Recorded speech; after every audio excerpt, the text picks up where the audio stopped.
आपका स्वागत है। मैं अंजना सिंह एक नई खबर और नए मुद्दे के साथ। सुरेश शर्मा जी, हस्तक्षेप न्यूज में आपका स्वागत है। आपका पत्रकारिता से राजनीति से लेकर के जो सफर रहा उसके बाद आज आप वकालत कर रहे हैं। क्या समझते हैं कि जो हरियाणा में राजनीति की प्रक्रिया चल रही है, इस समय आगे का माहौल क्या होगा? जहाँ तक हरियाणा में राजनीति की प्रक्रिया है, इस समय जो काम को देखते हुए भाजपा के और पूर्व शासन जो है कांग्रेस के, इन लोग के और हरियाणा विकास पार्टी के देखते हुए जो भी हमने नेता देखे हैं हरियाणा में, उनके सबका जो है एक पूरा जो मकसद जो चाहती थी जो जनता, वो उनसे गेन नहीं कर पाई। और जरूरी बात है कि इस समय जो है, जहाँ तक एमरजेंस ऑफ आम आदमी पार्टी जो आ रही है, जो दिल्ली से अपना परचम लहराते हुए पंजाब में भी पहुंच चुकी है और जो पूरे देश में भी अपने आप को एस्टेब्लिश करने की पूरी कोशिश कर रही है, तो उसका हरियाणा में प्रादुर्भाव होता जा रहा है, बढ़ता जा रहा है, इसमें कोई शक नहीं। लेकिन जिस तरह से आम आदमी पार्टी में कांग्रेस के नेता हो या बीजेपी के पुराने नेता हो, सब आम आदमी पार्टी के ऑफिस की तरफ कदम बढ़ा रहे हैं। आम आदमी पार्टी की क्या आइडियोलॉजी रही, पहले तो यही देखा जाना चाहिए कि ये बनी कैसे। इसके 2-3 मूल कारण थे कि आम आदमी पार्टी किसी जाति विशेष पे नहीं रही, किसी पारिवारिक परिवार से नहीं रही। तीसरी बात यह है कि उन्होंने जो मूलभूत सुविधाएं जो हैं, जो देने की कोशिश की, जो जरूरी थी भारत की आजादी के बाद आज तक जिनके हम मोहताज हैं, वो देने की कोशिश का उसका जवान जो था, उसके कारण वो इमरजेंस हुई। आम आदमी पार्टी मतलब आम आदमी की ही पार्टी है। इसमें कोई पॉलिटिकल लीडर या राजा महाराजा के परिवार का आदमी अगर आता है तो ये जो है एक तरह से गलत होगा। जिस तरह से दिल्ली में भी और जिस तरह से पंजाब में भी वो शख्स एमएलए बने हैं जिनका कोई राजनीतिक पारिवारिक लेन देन रहा ही नहीं, वो न्यू कमर्स थे, वो अच्छे इंटेलिजेंट थे, वो कैलिबर रखते थे, वो पढ़े लिखे थे, वो कुछ करना चाहते थे समाज के लिए। समाज के लोगों ने उनको आगे लाया है और उनको आगे लाके उनसे एक जरूरत समझी है कि ये हमारा कार्य करेंगे। मूलभूत सुविधाएं में आती हैं, सड़क होनी चाहिए, पानी होनी चाहिए, शिक्षा होनी चाहिए, स्वास्थ्य होने चाहिए। ये मूलभूत सुविधाएं आज तक हम 70 साल से देख रहे हैं, भटक रहे हैं। इन्हीं चीजों को देते हुए दिल्ली में जैसे भी केजरीवाल साहब ने जो है सीएम होते हुए भी कोई मंत्रालय नहीं रखा, एक अच्छा उनका एक आइडिया था। दूसरी बात, उन्होंने जो शिक्षा पे जो है नीति अपनाई, वो एक तरह से कंपेरिजन टू प्राइवेट स्कूल वो बहुत अच्छी रही।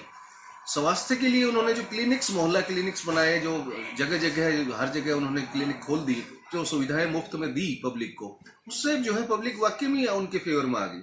जहां तक बात हुई, उन्होंने जो बिजली के बिल एक रिबेट करने की बात की, वो भी एक अच्छी देन थी, क्योंकि 100-200 यूनिट तक जो खर्च करता है वो एक आम तबके का गरीब आदमी होता है। महिलाओं को जो बस की सुविधा दी, बसों में चलने वाली वो महिलाएं होती हैं जो वाकई में ही गरीब तबके की होती हैं, जिनके पास वाकई में हो सकता है कि नहीं हो पैसा एक दूसरी जगह जाने आने का, और इस कारण से उनके कितने काम सफर करते हैं। उन्होंने ये दिया कि घर बैठे उनके जो है लाइसेंस बनने चाहिए, राशन कार्ड बनने चाहिए। ये सारी छोटी छोटी चीजें जिनके कारण पहले त्रासद थे, एक बिजली का बिल भरने के लिए जो है लाइन में लगा करते थे, पूरा दिन खराब हो जाया करता था। वो सुविधाएं जो दी केजरीवाल साहब ने, जो आम आदमी पार्टी ने, तो वो आम आदमी की एक मंशा थी कि ये होना चाहिए, और वो आम आदमी ही दे सकते हैं जो है, क्योंकि कोई भी आदमी कंप्लीट आदमी नहीं होता। कई बार वो गलतियां कर जाते हैं। नेशनल लेवल की जब बात आती है तब वो गलतियां कर जाते हैं। गलत को गलत कहना बहुत जरूरी है, चाहे वो किसी जाति से रखता हो या राजनीतिक परिवार से रखता हो। हम सिर्फ मुखालफत करें भाजपा की, क्यों आज वो सेंटर में है और हमें उसको गिराना है, तो ये एक मुखालफत का सिर्फ एक कारण नहीं हो सकता। मुखालफत के कारण ये हो सकते हैं कि भाजपा के इस दौर में महंगाई इतनी ज्यादा होती जा रही है, ये एक कारण हो सकता है, ना कि सिर्फ भाजपा है केंद्र में इसलिए हमें मुखालफत करनी है, इसको गिराना है। कांग्रेस रही शासन में आज तक, कभी किसी ने कांग्रेस का इतना जो है वर्चस्व नहीं देखा, और जो आम आदमी पार्टी जो आई है, ये एक तरह से कांग्रेस का ही टूटने का कारण रही है। जो वोट कन्वर्ट हो रही है, लोग बाग आज जो आम आदमी ये देख रहा है कि एक पार्टी फिलहाल रूलिंग में है, तो उसका सब्स्टिट्यूट, उसका अपोजिशन कौन स्ट्रॉन्ग होगा। तो आज जो है आम आदमी ये देख रहा है कि आम आदमी पार्टी ही एक रूलिंग पार्टी की, एक अपोजिशन पार्टी की तरह से भूमिका निभा पाएगी। सुरेश जी, जिस तरह से अब हरियाणा के चुनाव आने वाले हैं, कुछ समय है, लेकिन जिस तरह बीजेपी का भी अस्तित्व खत्म होता जा रहा है, कांग्रेस का कोई अस्तित्व है नहीं, कांग्रेस आईसीयू में है, ऐसे में आम आदमी पार्टी पर लोगों को भरोसा दिख रहा है। तो ऐसे में क्या गुड़गांव के एमपी जो है सांसद है इंद्रजीत, ये वक्त आने पर जैसे कांग्रेस में थे, पलटी में सत्ता आज का सुख हासिल करने के लिए उन्होंने बीजेपी से ज्वाइन की, अब जिस तरह से सत्ता का सुख हासिल करने के लिए क्या अपनी बेटी को आम आदमी पार्टी से जोड़ने का प्रयास करेंगे? मैं जो है राव इंद्रजीत और उनके फादर जो है राव वीरेंद्र सिंह जी रहे, इस परिवार से मेरा जो आज का नहीं सन 77 से गहरा नाता है। मैं उनको पारिवारिक तौर से जानता हूँ। वाकई में जो विशाल हरियाणा पार्टी जब मर्ज हुई 23 सितंबर 1977 में, तब से मैं जो है उस समय जो हमारी जो है प्रधानमंत्री तो नहीं थी, श्रीमती इंदिरा गांधी जी जो स्टेज उन्होंने शेयर किया और विशाल हरियाणा पार्टी कांग्रेस में मर्ज हुई, तब से मैं उसी स्टेज का शेयर होल्डर भी हूँ। एक तरह से मुझे ये पता है कि जो इन्होंने जो हमेशा यूज किया, विशाल हरियाणा पार्टी को तोड़कर जब ये कांग्रेस में विलय हुआ तो इनको कृषि मंत्री बना दिया गया था राव वीरेंद्र सिंह जी, और उसके बाद जो है तब से लेके अब तक ये जो है एमपी यहाँ के कहलाए हैं आज तक।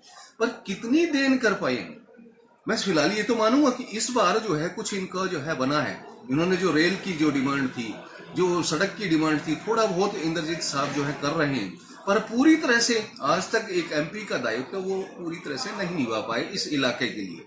तो वो जो अब कह रहे हैं, वो जो हाईलाइट करना चाहते हैं अपनी बेटी को कि वो जो है राजनीति में आए और आम आदमी में पार्टी में आए, आम आदमी पार्टी के लिए सही नहीं होगा, उनके लिए हो सकता है ये बेनिफिट।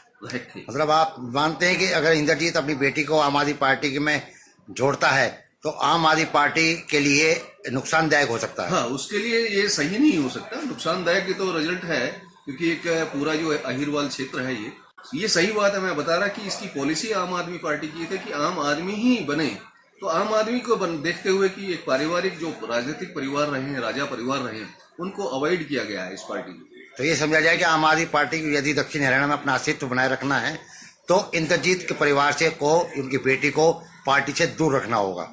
पार्टी में रखे, टिकट ना दे, ये जरूरी थोड़ा ना कि एक टिकट देने की दावेदारी वो दिखा सकते हैं, पर टिकट देना ना देना उससे ज्यादा कैलिबर के यहाँ गुड़गांव में अच्छे पढ़े लिखे अच्छे जो है सेलिब्रिटी यहाँ रहते हैं। सुरेश जी धन्यवाद, आपने हरियाणा की राजनीति के बारे में लोगों को बताया, परिस्थितियां क्या चल रही हैं, कैसी बनेंगी, और ये अब लोग ही देखेंगे कि कौन सी पार्टी हरियाणा में अपनी सत्ता बनाएगी। बहुत दिनों बाद आपसे मुलाकात हुई, आपका और सभी श्रोतागण का बहुत बहुत धन्यवाद।